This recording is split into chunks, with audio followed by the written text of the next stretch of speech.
अमीर बख्शर तालके सिंधड़ी जे ॻोठ रोघो मेघवाड़ में पैदा थियो। प्राइमरी तालीम उतां ऐं सेकेंडरी तालीम कंडियारे मां हासिल कयई, जॾहिं त MA मीरपुर ख़ास जे कॉलेज मां कयई। तालीम पूरी करण खां पोइ 1971 धारे हू प्राइमरी उस्ताद तौरु तालीम खाते में आयो, जंहिंखां पोइ हुन पाकिस्तान टेलीविज़न कराची में प्रोड्यूसर तौरु कमु कयो ऐं हुन हबीब बैंक में ज़ोनल मैनेजर तौरु पिणु पंहिंजूं ज़िम्मेवारियूं निभायूं। अमीर बख्शर पाण खे कामरेड सॾाइण ते फ़ख्रु महसूसु कंदो हो। हू हारियुनि जे हक़नि लाइ कमु कंदड़ तंज़ीम भंडार संकट में बि उहिदे ते रहियो। पाण हारियुनि जे हक़नि लाइ केतिरा ई प्रोग्राम कराई ऐं गुज़िरियल केतिरे अरसे खां ई सिंध TV जे प्रोग्राम ॻाल्हि मिड़ई गुड़ में मेज़बान तौरु पंहिंजा फ़र्ज़ निभाईंदो रहियो। संदसि प्रोग्राम में महिमान अरबाब नेक मोहम्मद सां अक्सर मुख़्तलिफ़ मौज़ुअनि ते चटाभेटी समेत सख़्त जुमलनि जी ॾे वठि पिणु थींदी हुई। अमीर बख्शर सिंध समेत सियासी, ज़रई, पाणी, जिरगनि समेत मुख़्तलिफ़ मौज़ुअनि ते प्रोग्राम कया, जिन में सरदार मंज़ूर पंवर, आबादगार अॻवान ज़ाहिद पुरगड़ी, वकील मुज़फ़र लगारी ऐं ॿियूं अहम शख़्सियतूं शरीक थियूं। अमीर बख्शर पंहिंजे आत्मकथा समेत करोड़नि जे तारीख़ ते किताब पिणु लिखिया, जॾहिं त हारियुनि जे टेनेंसी एक्ट जे अंग्रेज़ी में छपियल किताब जो सिंधी में तर्जुमो करे छपायो। सिंध जे मुहक़िक़ नबी बख्शान बलोच ते रिसर्च करण ते हुनखे सियाहत ऐं सकाफ़त खाते पारां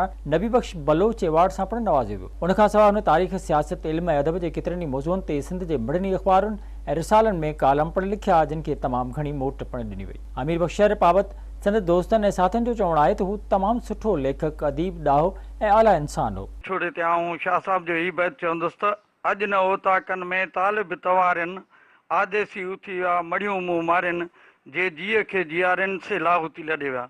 अमीर बख्श साहब हिकिड़ो सुठो लेखक हो, सुठो अदीब हो। हिकिड़ो तारीख़ी हिसाब सां हुन जेके मज़मून लिखिया उहे बि असां पढ़ियासीं। हुनजी लिखत पंहिंजी निराले हिसाब जी हुई ऐं असांखे तमामु घणो जेको आहे अमीर बख्श जे विछोड़े ते ॾुख थियो आहे त अमीर बख्श जहिड़ो सुठो लेखक, अदीब ऐं सुठो ॼाणू माण्हू ऐं सुठो मुक़रर जेको आहे असांखां जेको आहे अॼु जुदा थी वियो आहे। असांजे अदबी प्रोग्रामनि में ईंदो हो। सिंध TV ते प्रोग्राम कंदो हुयो, ॻाल्हि मिड़ई गुड़, अरबाब नेक मोहम्मद साहब सां।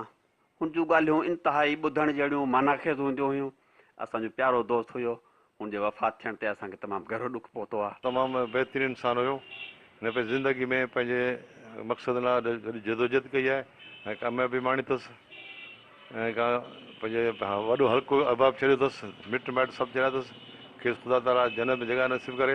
अमीर बख्शर खे 3 मार्च ते दिलि जो दौरो पियो, जंहिं सबबु खेसि कराची जे ख़ानगी इस्पताल आंदो वियो, जिते 4 अप्रैल ते संदसि साहनि हुन जो साथ छॾे ॾिनो ऐं हुन 56 वरनि जी ॼबार में हिन फ़ानी दुनिया मां लाॾाणो कयो। अमीर बख्शर पोयरनि में 2 घरवारियूं, 4 पुट ऐं 6 नियाणियूं सोगवार छॾियूं आहिनि।